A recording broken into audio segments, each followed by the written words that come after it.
In all your press interviews, in all your press briefings, you have actually started a new method where you give a very detailed data, a detailed picture of the problems, and after that you always give some real punches to a significant section of journalists, not all.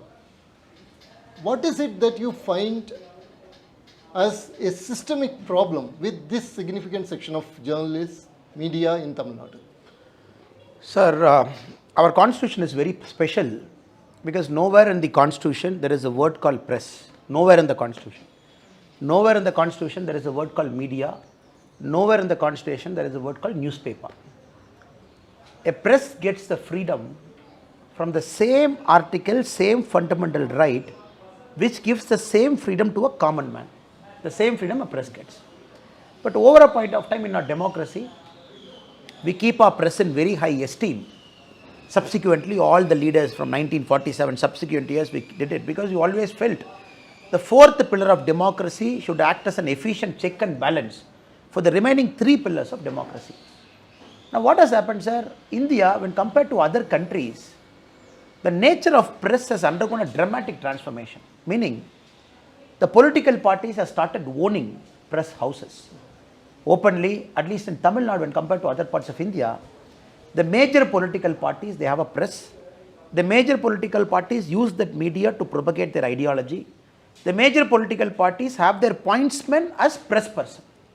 So we all allow them in an interview, we all have a very sane conversation. But many a time what happens, sir, when that fine line it's breached, the Lakshman-Rekha is breached between supporting a particular party's ideology and acting as a neutral arbiter in a press conference, that is where this kind of issues happen. This is the first problem I see, sir.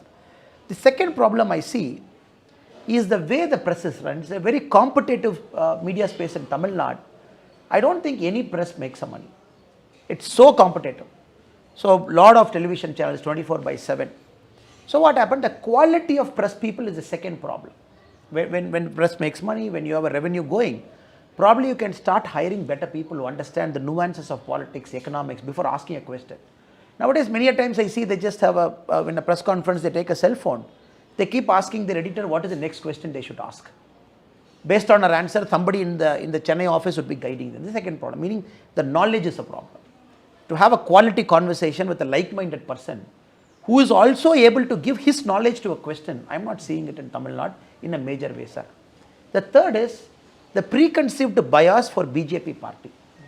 A lot of press, when they sit, even in their own Twitter profile, if you see, they say Dravidian stock, a pride Tamilian, which we all also are. At the same time, some of this, they say, against Sanghi. This is the kind of Twitter bio line they write, Facebook bio line they write. But they come and sit as a neutral arbiter, they ask a question. So these three are the systemic problems I see, sir.